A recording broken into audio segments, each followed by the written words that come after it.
సంబంధం మాత్రమే ఉన్నది. స్టీల్ ప్లాంట్ మీద ఏ ఒక్క రూపాయి కూడా మీరు ఉద్యోగం రూపాయన కానీ కాంట్రాక్ట్ రూపాయన కానీ ఇతర రూపాయన కానీ ఆశించకుండా ఉన్నటువంటి సంఘాలను పోగు చేసి అసంఘటిత కార్మికుల్ని, మహిళా సంఘాలని, ఆశా వర్కర్ని, అంగన్వాడీ వర్కర్ని, తోపుడుబాల సంఘం దగ్గర నుంచి, సూరప్ కాంప్లెక్స్ దగ్గర నుంచి స్లమ్స్ లో పనిచేసి అనేక ఆర్గనైజేషన్ తీసుకొచ్చి ఇక్కడ కూర్చోబెట్టి స్టీల్ ప్లాంట్ కోసం, స్టీల్ ప్లాంట్ మనుగడ కోసం పోరాటంలో నిమగ్నం చేసి మీ అందరికీ కూడా పేరు పేరున ఉక్కు పరిరక్షణ పోరాట కమిటీ ధన్యవాదాలు తెలియజేస్తా ఉన్నాం. ఇది చిన్న విషయం కాదు. మా రాజశేఖర్ గారు ఇప్పుడే వెళ్ళారు, అన్నయ్య గారు ఇక్కడ ఉన్నారు. స్టీల్ ప్లాంట్ లో ఉద్యోగాలు చేస్తూ మంచి జీతాలు పొందుతూ వారు నిలబెట్టే దాంట్లో కూడా ఫెయిల్ అవుతా ఉన్నాం. ఆత్మవిశ్వాసం చేసుకోవాలి.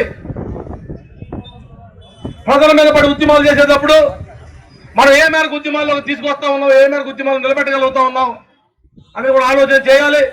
ఎందుకంటే పాలక వర్గాలు మామూలుగా లేవు. నిలబడితే తన్ని పక్కన తోసేసి ముందుకు పోయేదానికి సిద్ధపడతా ఉన్నారు. భారతదేశంలోనే ఏ స్టీల్ ప్లాంట్ నుండి సముద్ర తీరం విశాఖ ఉక్కుకుంటే దాన్ని చంద్రబాబు నాయుడు గారు ఒక దఫా, జగన్మోహన్ రెడ్డి గారు ఒక దఫా, ఇద్దరు కలిసి లాక్కుని ఆదానికి అప్పచెప్పారు. అంటే విశాఖపట్నం స్టీల్ ప్లాంట్ కి పోర్టు ఉండకూడదు, కానీ ఇప్పుడు వచ్చే మెటల్ స్టీల్ ప్లాంట్ కి పోర్టు కావాలి. ఇదే ప్రభుత్వాలు వారికి భూములు ఇచ్చారు, పోర్టు అనుమతులు ఇచ్చారు, పోర్టు ఎరబడిపోతా ఉంది నక్కపల్లిలో. విశాఖపట్నం స్టీల్ ప్లాంట్ కి పోర్టు లేదు.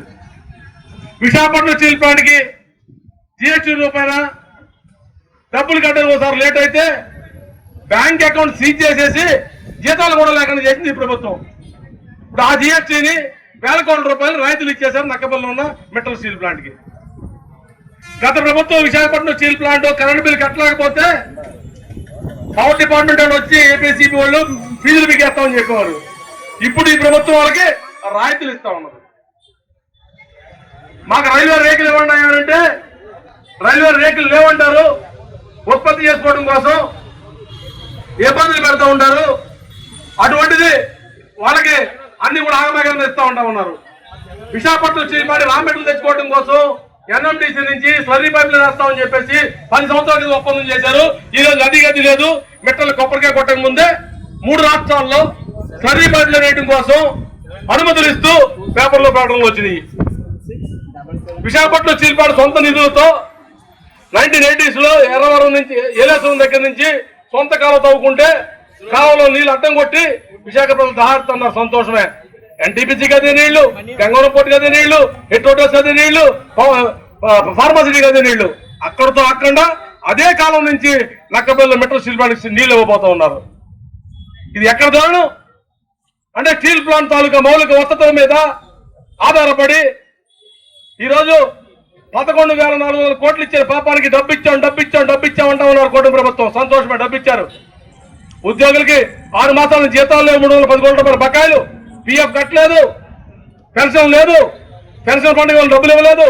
పైపెచ్చు నిన్న ఇవాళ 21,000 మంది రిటైర్డ్ అయిన ఉద్యోగులు వాళ్ళ భార్యల్ని మెడికల్ స్కీమ్ కి డబ్బులు కట్టకుండా రోడ్డు మీద పెట్టింది ఈ రోజు ప్రభుత్వం. 21,000 మంది ఒకటి కాదు, సిటీ మొత్తం ఉన్నారు వీళ్ళందరూ కూడా. ఇటువంటి దౌర్భాగ్య పరిస్థితుల్లో మీరు వ్యవహారం చేస్తా ఉన్నారు. తప్పుడు విధానం చెప్తూ మాకు కూడా సమానమైన గ్రౌండ్ ఏర్పరచండి. మెట్టలు కొబ్బరికాయ కొట్టక ముందే 32,000 కోట్ల రూపాయలు రైతులు ఇచ్చారు. మీరు 11,000 కోట్ల రూపాయలు డబ్బులు ఇచ్చి మాకు వాటా తీసుకున్నారు ప్రభుత్వం వాటా. సంతోషమే. కానీ ఇప్పుడు కావాలి 10,000 కోట్లు, కొత్త బ్యాటరీ రావాలి, కొత్త రోలింగ్ మిల్ రావాలి, కొత్త సెంటర్ ప్లాంట్ రావాలి, 10,000 కోట్లు రావాలని చెప్పి డిమాండ్ చేస్తూ ఇది కూడా మేము పెట్టబడటం లేదు, పెట్టుబడి పెట్టమన్నాం. ఇది కూడా రైతులు అడగటం లేదు, బ్యాంకులకు ఎక్కట్టడం లేదు. కాబట్టి విశాఖపట్నం స్టీల్ ప్లాంట్ ఇప్పుడు లాభాల్లో ఉన్నది, భవిష్యత్తులో లాభాల్లో ఉంటుంది. మిమ్మల్ని పని చేయనివ్వండి, పని చేయండి అని చెప్పేసి డిమాండ్ చేస్తూ ఏదైతే టెంట్ ప్రారంభించారు 5 సంవత్సరాల క్రితం ప్రైవేటీకరణ నేను ఎంత తీసుకోవాలని ఇప్పటికీ తీసుకోలేదు, చేలో కలపలేదు, పంతకాలు ఇవ్వాలని ఇవ్వలేదు. ఇచ్చేవరకు కూడా ఈ పోవడం కొనసాగుతుందని చెప్పి తెలియజేస్తూ మీ అందరికీ ధన్యవాదాలు. Thank you. మరిన్ని విశాఖ ఉక్కు RANL వార్తల కోసం మన వైజాగ్ స్టీల్ ఫ్యామిలీ యూట్యూబ్ ఛానల్లో సబ్స్క్రైబ్ అవ్వండి.